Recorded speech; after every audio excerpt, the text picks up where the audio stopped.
Red Bun means we're live, a casual take with your boy Stephen Pepper, here to give a take off my chest. Yes, I'm back. It's been about a week. I apologize. I took a slight break because we had a break between the conference finals and the NBA finals to just focus on my internship and get acclimated there.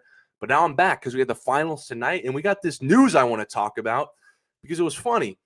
I finally challenged myself to wake up early. I'm not going to lie to you guys. I woke up at 6 a.m. today. But since school ended, I've been waking up.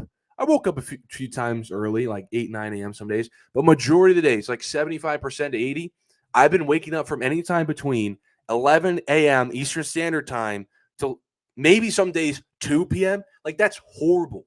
Days starting at 2 p.m. is horrible. So today, I had, sometimes you have like 3 a.m. motivation. And last night, I was really just sitting in my room reflecting, like, dude, I got to get up early.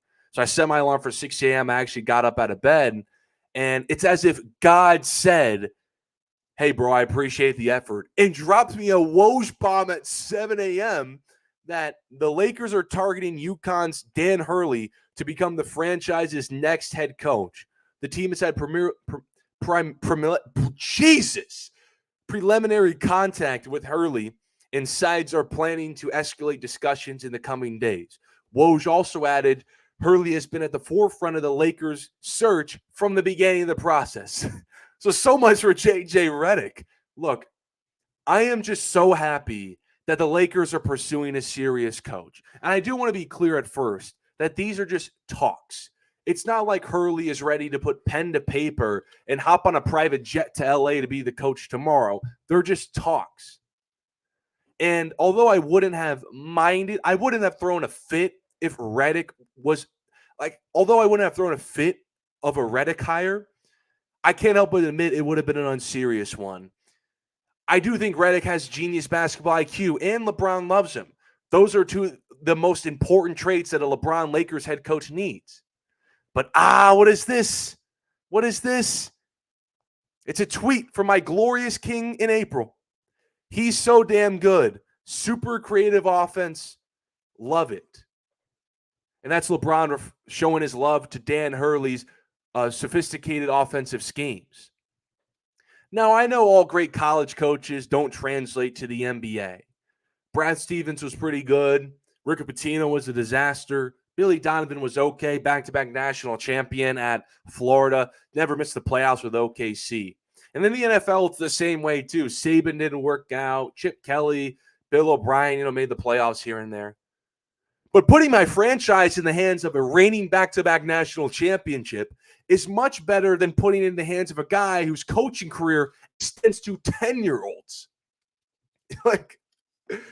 And I don't know about you guys, but I like my coaches animated. I'm not talking about over-the-top stuff, but I like some yelling, hands all over the place. So much better than, keeping your hands in your damn pockets, because it shows to me that you care about every single moment of the game or season. And to me, the biggest downfall of the Lakers last season was that there were far too many unserious moments. And to me, you cannot be an unserious team if you want to win the title. And Dan Hurley is nothing but serious. And I know I sound like a broken record, but the Lakers screwed themselves last year going 3-10 after the in-season tournament. Losing 7 of your 10 games after you win the in-season tournament. It screwed them. It put them in a seeding position where they were fighting at that 9-10 play-in spot pretty much from that point on. And it's why they had to face the inevitable, their big, bad, bully Denver Nuggets in the first round. I mean, think about if they were just better then. They don't play the Nuggets in the first round, maybe they're in the Western Conference Finals. Think about the difference between him and Mike Malone. Darvin Ham and Mike Malone. Darvin Ham, during a run. Timeout. Hands in his pockets. Whereas Mike Malone screaming at Aaron Gordon, screaming at Michael Porter Jr., challenging everything. The game matters to him every second. Even if they're up by 5, it matters to them. And it also matters to Dan Hurley. I don't think Dan Hurley is allowing D'Angelo Russell to go on a slump like he did after the in-season tournament. I don't think Dan Hurley is allowing his team to take their foot off the gas and lose 7 of the 10 games to teams that they should have beat, like the Bulls and Spurs. Are you kidding me? That was embarrassing. And I was texting my friends today, like right after the signing, a couple of my friends are UConn fans, and they were saying, there's no chance Hurley leaves UConn. No chance. Yeah. When you offer him a job in Lexington, Kentucky, there's no chance. But this is the big leagues, ladies and gentlemen. Sunny California, Los Angeles calls. The Lakers, the biggest brand in NBA history, the biggest sport, the biggest basketball league. The chance to coach LeBron James and Anthony Davis on your resume, rather than incoming 18-year-olds when your best players enter the NBA draft. And I always love listening to coaches, their introductory meetings, their introductory press conference. And they always say the same thing if you pay attention. It's that they took the job to challenge themselves. Like me challenging myself to get up this morning at 6 a.m. Coaches love challenging themselves.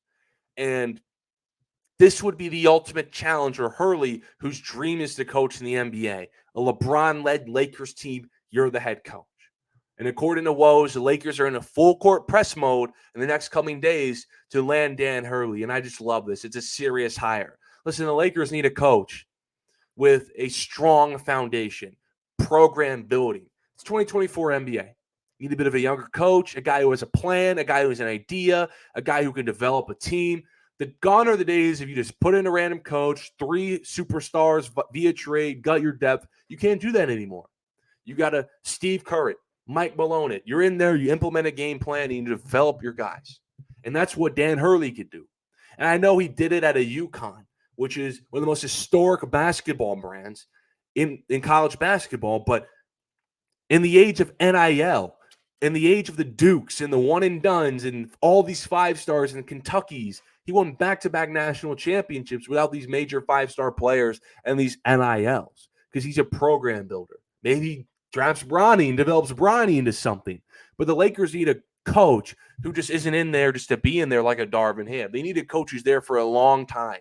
Because I think they've now had 7 coaches since Phil Jackson. They need a coach in there to build a foundation with a scheme. A guy who's smart, a guy who has a clear offensive game plan. You see the whiteboard meme of Darvin Ham. He doesn't have a game plan. LeBron loves him. LeBron's tweeted about him.